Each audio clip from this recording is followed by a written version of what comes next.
Hi, I'm Nash. Welcome to day 1 of our gluten-free sourdough series. 5 breads in 5 days, all from one master dough. My go-to basic gluten-free sourdough bread. If you're just starting your gluten-free sourdough journey, you're in the right place. Ready to bake? Let's go. Mixing the dough, it's pretty straightforward. First, I mix all of my dry ingredients together. You want everything nice and even, no lumps hiding behind. Once it's mixed, I transfer it to a large container so I can weigh the total of my flour.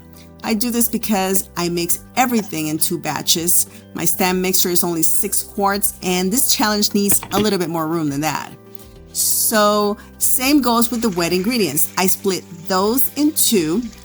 Add the wet ingredients to your mixture first, then slowly add the dry. This method helps you to get a smoother dough with fewer flour pockets stuck at the bottom. We all know that one. So trust me, it makes a difference. After that, I like to check the dough with my hands just to make sure that there are no lumps left behind. Then I mix for 5 to 8 minutes or until everything comes together beautifully. Every mixture is a little bit different. Some has more power than other ones. So just aim for a smooth, cohesive dough. Transfer that jiggly, wiggly dough to a big container. Cover it well, and don't forget to note down the date, time, and dough temperature if you have a thermometer. It's such a helpful habit, guys. Everybody should practice this, especially if life gets busy and you can't bake every day. You'll always know where you left it off. The beauty of bulk mixing is flexibility. You can bake one bread today, or if life gets busy, you just bake on the 3rd or the 5th day. It's totally up to you. Today, we're baking gluten-free sourdough artisan rolls. These are soft on the inside, golden on the outside, of course, and absolutely perfect for any dinner table. Start by weighing out 1,000 grams of dough. It's totally up to you. You can make less than this, but I decided to go to the 2 pound of dough. Then you divide it into 150 grams portion for each roll. Again, if you want to make bigger rolls, you can for burger buns, or if you want to make them smaller, it's totally up to you. If you're just starting out, take your time shaping one at a time. I'll walk you through it. If you're more experienced, feel free to shape 2 at a time. I like to shape 2 at a time. It makes the process faster.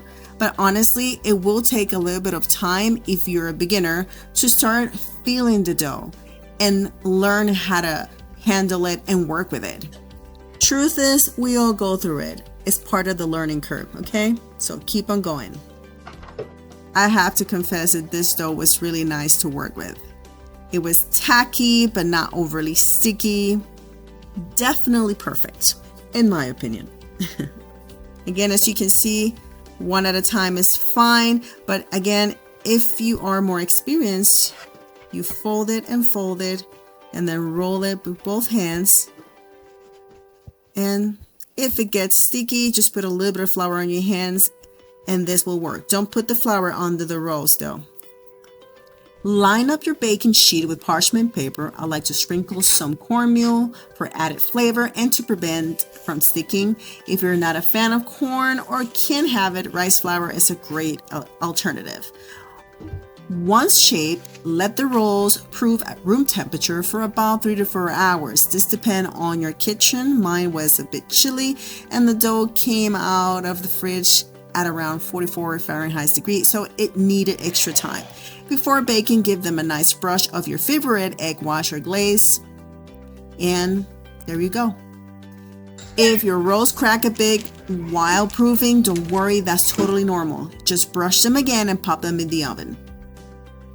After 25 or 30 minutes, look at these gorgeous gluten-free artisan sourdough rolls. Crusty, golden, and full of what? Love. Perfect for dinner, lunch, or any moment that calls for bread, which are basically every moment, right? If you want to follow along, Download the free ebook where you're going to find the basic gluten-free sourdough recipe. And don't forget to hit that like and subscribe because you want to follow for day 2 where I'm going to be making a gorgeous flour bread. Until next time, and keep on baking.